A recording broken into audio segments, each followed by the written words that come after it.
Hi பட்டோஸ். இலக்கணம் பிழையானது. அத்தியாயம் 7. பல மாதங்களுக்கு பின் மனைவியின் சிரிப்பை கண்டவனுக்கு மனம் இதமாக இருந்தாலும் அந்த சிரிப்பில் ஏளனம் கலந்திருக்க, அது எதனால் என்பதை உணர்ந்தவனுக்கு மனமோ இத்தனை நாட்களாக அவளை கண்டு கொள்ளாமல் இருந்ததற்கான நிலை என்பதை உணர்ந்தான் நிசாந்தன். அவளோ சிரிப்பை அடக்க முடியாமல், எனது உங்கள் வீட்டு மருமகளா, ஆஹாஹா என்று அவளின் சிரிப்பில் விரக்தியும் வேதனையும் சேர்ந்து அதிகமாக இருக்க, நீங்கள் தாலி கட்டிட்டா அப்படியே உங்களுக்கு அடிமை சாசனம் எழுதி கொடுத்திருக்கனா நானு என்று கேட்டவள், இந்த வீட்டில் இருக்கும் வரை ஒரு பொருட்டாக மதிக்காதவர்கள் எல்லாம் எனக்கு ஆர்டர் போடக்கூடாது என்றவள் ஹோட்டலில் சொன்னதுதான். இப்பவும் குழந்தைக்கான பொறுப்பு மட்டுமே உங்களுடையது. மற்றபடி என்னை அதிகாரம் செய்யவோ ஆட்சி செய்யவோ நான் ஆள் இல்லை. இங்கே தங்குவதற்கும் சாப்பிடுவதற்கும் எனக்கான பணத்தை கொடுத்து விடுவேன். அதற்காக நான் வேலைக்கு சென்றுதான் ஆகணும் என்று சொல்லியவள், அதென்ன டீச்சர் வேலை என்றால் அவ்வளோ இலக்காரமா? பல பேருக்கு வாழ்க்கையில் முன்னேற அரிச்சுவடியே அங்கிருந்துதான் ஆரம்பம் என்று சொல்லி அதற்கான கொட்டு ஒன்றை வார்த்தையால் அவனுக்கு சொல்லியவள், இனி எனக்கான முடிவை நானே எடுத்துக்கொள்கிறேன்.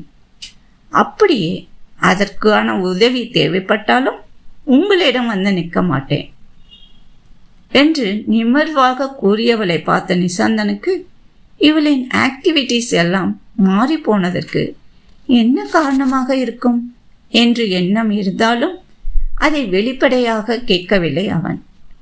அவள் பேசி முடித்ததும் அதுவரை அவளையே பார்த்தவன் மனதில் இருப்பதை வெளியே காட்டாமல் இயல்பாக அந்நேரத்தை கடக்க நினைத்து தன் கைகளை தட்டி, சபாஸ், நல்ல மேடை பேச்சாளர் தான் நீ. இதை கூட்டம் இருக்கும் மேடையில் பேசியிருந்தால் இன்னும் பெரும் கைத்தட்டல் கிடைத்திருக்கும் என்று சொல்லியவள், இப்ப என்ன, உனக்கு வேலைக்கு போகணும் அதுதானே? தாராளமாக போகலாம். ஆனால் அது என் குழந்தைக்கு இடைஞ்சல் இல்லாமல் இருக்கணும். அதற்கேற்ற வேலையை நீ யோசித்து காலையில் சொல்லு. அது சரி வந்தால் நான் ஓகே சொல்வேன். இல்லை என்றால் நான் சொல்வதை கேட்கணும் என்றவன், இன்று எனக்கு ரொம்ப டயர்டாக இருக்கு, நான் போய் தூங்குகிறேன் என்று சொல்லிவிட்டு எழுந்து போய்விட்டான். அவளோ இவனா வந்து பேசினான், அதை மறுத்து பேசியதற்கு எந்தவித கோபமும் இல்லாமல் யோசி என்று சொல்லிவிட்டு போறான். இவன் என்ன லூசா? என்னமோ வெளிநாட்டிலெல்லாம் போய் பிஸ்னஸ் பண்ணுகிறேன் என பெருமை பீத்துகிறான். ஆனால் பெண்கள் வீட்டிலேயே இருக்கணும் என்கிற மாதிரி திமிராக சொல்லிவிட்டு போகிறான்.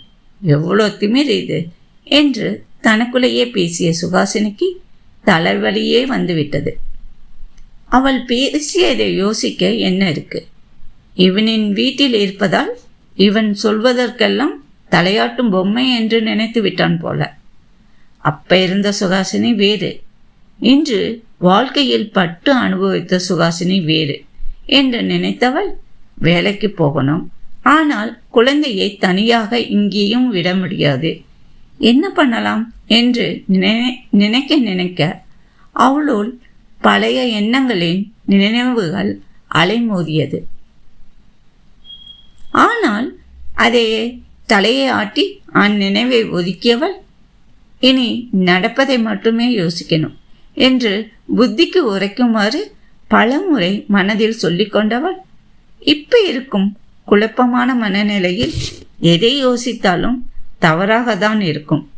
அதனால் யோசனையின்றி தூங்க முயற்சிக்கலாம் என்று நினைத்தவள் அப்படியே சோபாவிலேயே கண்ண இருந்தாள் சுகாசினி.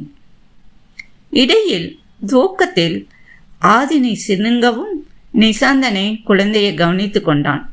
குழந்தை மறுபடியும் அசந்து தூங்கியதும் எழுந்து வந்து இவளை எட்டி பார்த்து சென்றதையும் அறியாமல் ஆழ்ந்த உறக்கத்தில் இருந்தாள் சுகாசினி.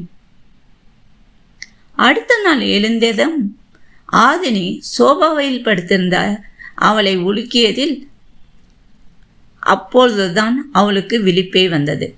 அடித்து போட்டதைப் போல் உடம்பு அசந்து போயிருந்தது. இல்லை, இது தனக்கான இடம் என வந்து சேர்ந்து விட்டோம் என்று ஆழ்மனதின் பாதிப்பா என்று அவளால் உணர முடியவில்லை.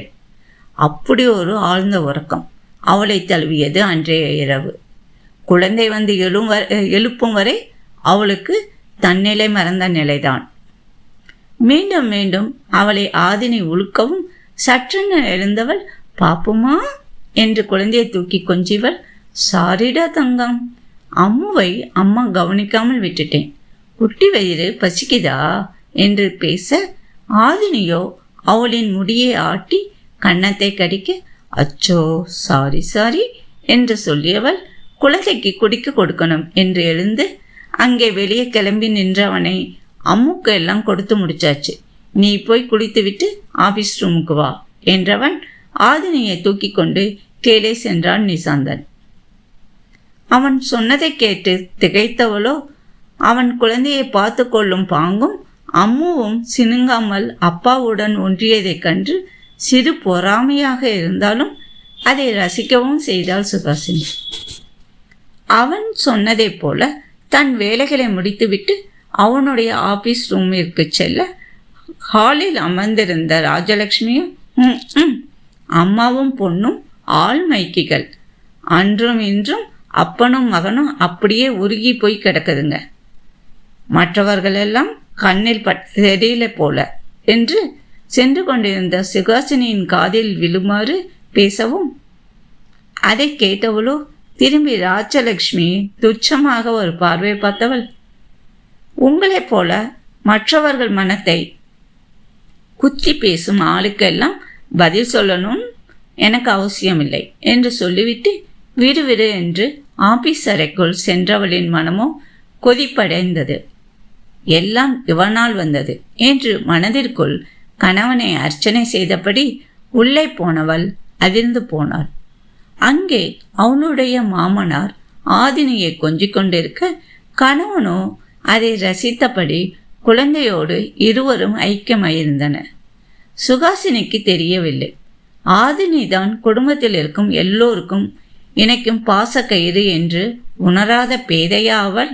இல்லை, அதை உணர முடியாமல் மனதினுள் இருக்கும் அழுத்தமான மனநிலையில் இனி தன் வாழ்க்கை தடம் திசை மாறி செல்வதற்கான அறிகுறியாக இருந்ததைக் கண்டு மனம் சுருங்கினாலும் அமைதியாக உள்ளே சென்றாள் சுகாசினி.